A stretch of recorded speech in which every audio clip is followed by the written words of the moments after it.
नमस्कार, ये हिंदी हेडलाइन है। मैं सुभाष राज। आतंकी वारदातों में भारत के हजारों मासूमों की जान लेने वाले मौत के सौदागरों को जिंदा रखने का ठेका लेने वाली पाकिस्तानी खुफिया एजेंसी आईएसआई दहशत में है, क्योंकि उसके बनाए सुरक्षित ठिकानों में ऐश कर रहे 16 आतंकी सरदारों की जान बचाने में उसके एजेंट बुरी तरह नाकाम हो चुके हैं। अकेले 2023 में पाकिस्तान के विभिन्न इलाकों में छुपे 17 आतंकी सरगनाओं का जन्नत की 72 हूरों से मिलान कराया जा चुका है। हालांकि पाकिस्तान ने ऐसा कोई आरोप नहीं लगाया है, लेकिन कनाडा और अमेरिका ये आरोप लगा रहे हैं। ये सब भारत की खुफिया एजेंसी के कोवर्ट ऑपरेशन का कमाल है और उसे अपनी एजेंसी को ऐसे कोवर्ट ऑपरेशन करने से रोकना चाहिए। अगर मौत के घाट उतारकर जन्नत की हूरों से मिलने के लिए रवाना किए गए आतंकियों में इसी वजह से दहशत है और वे पाकिस्तानी आईएसआई के संरक्षण से निकलकर अफ्रीकी देशों में छुपने के ठिकाने तलाश रहे हैं।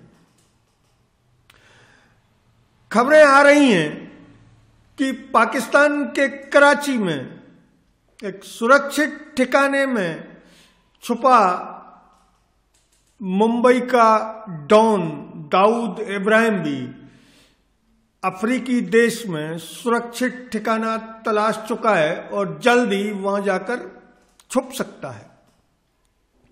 पाकिस्तानी अखबारों में ऐसी खबरें भरी पड़ी हैं। अब आते हैं वास्तविकता पर।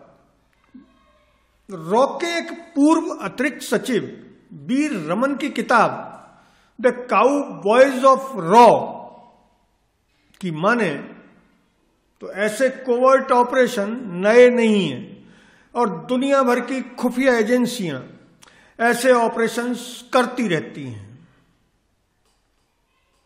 अब इन ऑपरेशंस की गंभीरता का अंदाजा आप इस तरह लगा सकते हैं कि हरदीप सिंह निज्जर, जो खालिस्तान का एक बड़ा नेता था, उसकी कनाडा में हत्या होने के बाद कनाडाई प्रधानमंत्री सीधे भारत पर आरोप लगा चुके हैं।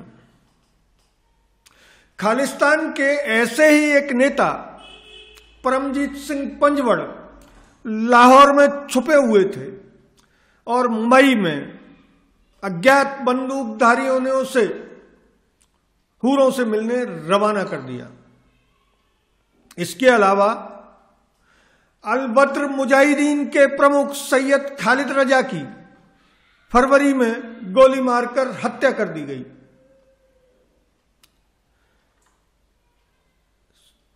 फरवरी में ही कराची में कश्मीरी जिहादी कमांडर सैयद खालिद रजा की भी हत्या कर दी गई। इसी तरह रावलपिंडी में कश्मीरी कमांडर बशीर अहमद पीर उर्फ इम्तियाज आलम को भी अज्ञात बंदूकधारियों ने टपका दिया। इससे पहले खालिस्तानी नेता रिपू दमन सिंह मलिक को 2022 में कनाडा में मौत के घाट उतारा जा चुका है। 2023 में भारत में मोस्ट वांटेड जहूर मिस्त्री इब्राहिम को कराची में अल्लाह से मिलने भेजा जा चुका है। आतंकी शाहिद लतीफ की सियालकोट में हत्या कर दी गई। अदनान अहमद उर्फ अबू हंजला की कराची में अज्ञात बंदूकधारियों ने हत्या कर दी। ये सभी लश्कर तैयबा, जैसे मोहम्मद और हिजबुल मुजाहिदीन के अलावा अलगाववादी खालिस्तानी आंदोलन से जुड़े हुए थे। हत्याओं के सिलसिले पर नजर डालें तो ये 2021 से शुरू हुआ है, जब मौलाना रहीम उल्लाह तारिक की 13 नवंबर 2021 को कराची में हत्या कर दी गई। इसी तरह लश्कर आतंकी अकरम गाजी खैबर पख्तूनख्वा में ढेर कर दिया गया। नवंबर में ही ख्वाजा साहिद मियां, जिसका दूसरा नाम मियां मुजाहिद था, उसकी अपहरण करके हत्या कर दी गई। ऐसा ही एक सरगना रियाज अहमद पीओके में छुपा हुआ था और एक मस्जिद में घुसकर बंदूकधारियों ने उसे भी मौत के घाट उतार दिया। लश्कर तैयबा के मौलाना जिया और रहमान को कराची में गोली मार दी गई। ये सब वे आतंकी सरगना हैं जिन्होंने पिछले 30 साल में जम्मू कश्मीर से मुंबई तक भारत में हजारों मासूमों को बम विस्फोटों, घात लगाकर हमलों में मार दिया था।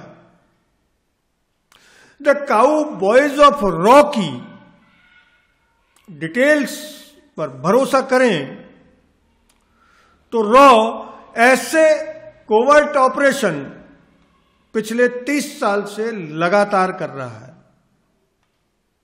लेकिन उसका कोई भी एजेंट या कोई भी सबूत अभी तक किसी सरकार को नहीं मिला है।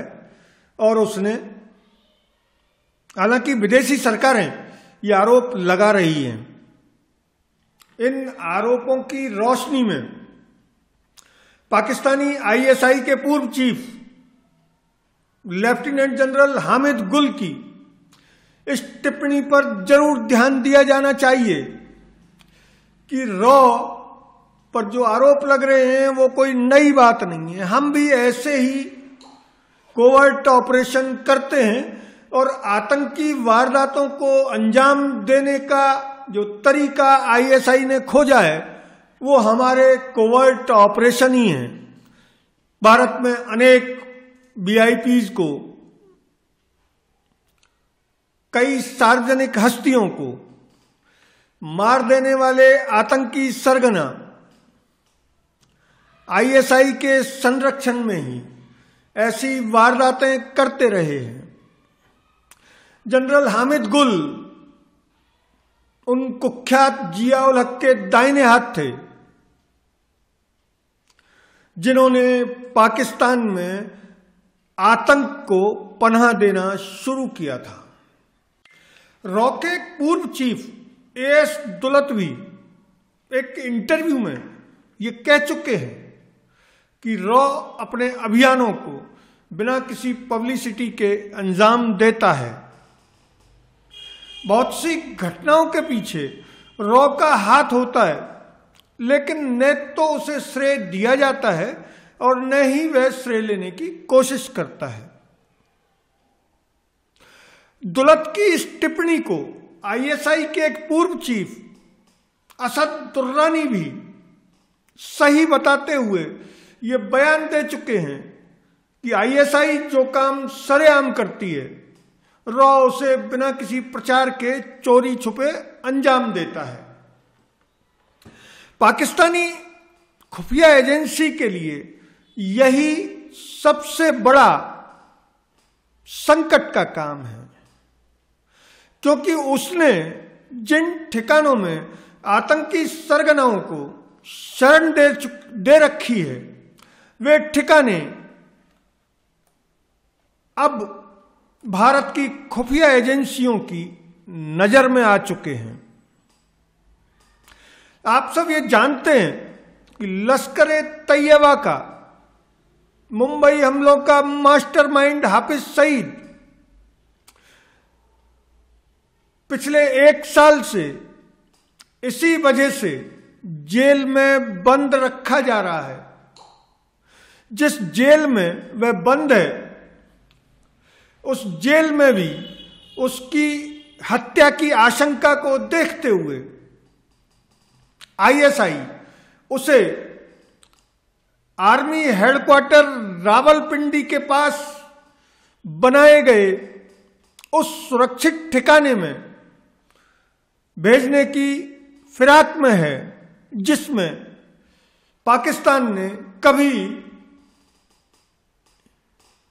ओसामा बिन लादेन को शरण दी थी।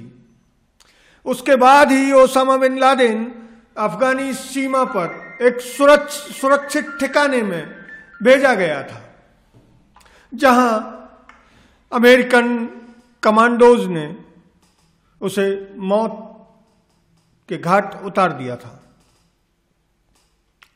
बताया जा रहा है कि पाकिस्तानी आईएसआई हाफिज सईद की जान को लेकर इतनी फिक्र में है कि उसने जिस जेल में हाफिज सईद को रखा है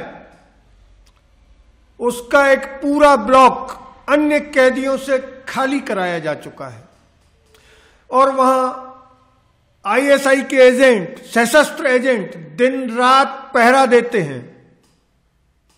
यहां तक कि हाफिज सईद को नमाज पढ़ने के लिए भी जेल में एक मस्जिद बनाई गई है। आपको यह जानकर आश्चर्य होगा कि जिस हाफिज सईद की जान बचाने की आईएसआई कोशिश कर रही है, भारत ने एक दिन पहले ही पाकिस्तान से उसके प्रत्यर्पण की मांग की है।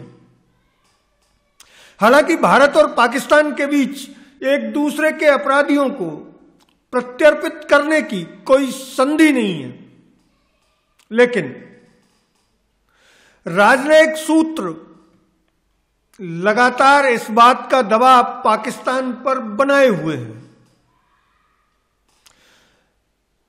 अगर यह वीडियो आपको अच्छा लगा तो कमेंट बॉक्स में कमेंट करके बताएं। धन्यवाद। जय हिंद।